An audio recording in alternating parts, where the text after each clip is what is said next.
ఓ విన్నపం. జీవితంలో పర్ఫెక్ట్ తండ్రి ఉండొచ్చు, పర్ఫెక్ట్ తల్లి ఉండొచ్చు, పర్ఫెక్ట్ డ్రైవరు, పర్ఫెక్ట్ నర్సు దొరుకుతారేమో కానీ పర్ఫెక్ట్ హస్బెండ్ ఎక్కడ ఉండడు. It's a myth. నా మొగుడికి ఇలాంటి క్వాలిటీసే ఉండాలి, ఇలాంటి క్యారెక్టరే ఉండాలి, ఇలాగే ఇలాగే ఇలాగే అని మీరు ఎంత పెద్ద లిస్టు రాసుకుంటే అన్ని ప్రాబ్లమ్స్లో పడిపోతారు. మొగుడిని కస్టమైజ్ చేయలేం.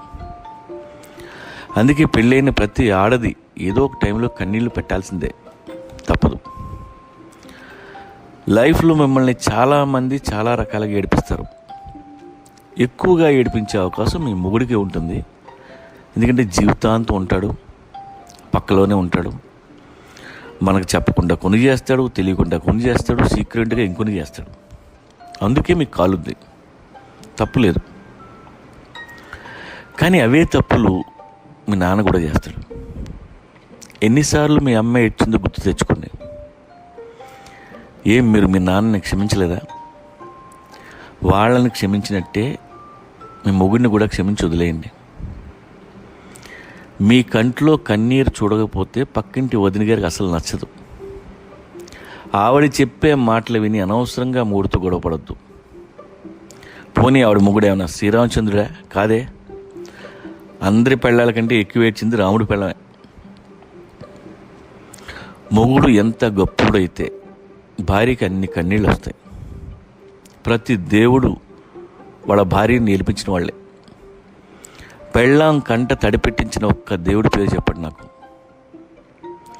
మొగుడు వల్ల కొంత ఏడుస్తారు, వేరే ఆడదాని వల్ల ఇంకొంత ఏడుస్తారు.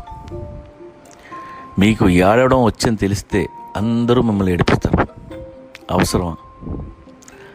అందుకే మీరు సుఖంగా ఉన్నట్టు దయచేసి ఏ పిన్ని గారికి చెప్పొద్దు. కనిపించినప్పుడల్లా కష్టాలు చెప్పండి. అమ్మయ్య, దీని జీవితం కూడా నాలాగే సంకనాథుంది స్వామి, అది చాలు నాకు అనుకుని హ్యాపీగా వెళ్ళిపోద్ది. ఇక తప్పులు చేసే మొగుడిని మీ అన్నయ్యో, తమ్ముడు, నాన్నో అనుకుని వదిలేయండి. జీవితంలో ఆ మాత్రం ఏడుపులు మీకు మొగుడు లేకపోయినా ఉంటాయి. మమ్మల్ని కాదని మీరు నిజంగా సాక్షాత్తు ఆ భగవంతుడిని పెళ్లి చేసుకుంటే అది ఇంకా పెంట. ఎందుకంటే వాడు ఇంటికి రాడు, ముల్లోకాలు తిరుగుతుంటాడు, ఎవరికి ఏ కష్టం వచ్చినా పారిపోతుంటాడు, ఎవరితో ముండకి మూడు చచ్చిపోతే అక్కడికి వెళ్తాడు. మీకు బీపీ వస్తుంది. నాకెందుకురా కర్మ, మరి నన్నెందుకు పెళ్లి చేసుకున్నావు, ఒక్క నిమిషం ఇంటి పట్టున ఉండవు, ఒక సుఖం లేదు, పాడు లేదు, సినిమా లేదు, నా పెండాకూడు లేదు, రోజు తలగొట్టుకుని ఏడుస్తారు. కాబట్టి ఎంతో కొంత మేమే బెటర్.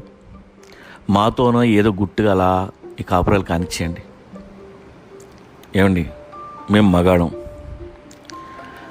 మా అమ్మలు అనుకునేంత మంచోళ్ళం కాదు, పెళ్ళాలు అనుకునేంత దుర్మార్గులం కాదు. ఏదో మధ్యలో ఏడుస్తుంటాం. దయచేసి అర్థం చేసుకోండి. ఇక్కడ పర్ఫెక్ట్ హస్బెండ్ కానీ పర్ఫెక్ట్ వైఫ్ కానీ ఎవ్వరూ ఉండరు. పెళ్ళి అంటేనే అడ్జస్ట్మెంట్ ఆఫ్ ఇండియా, అంతే.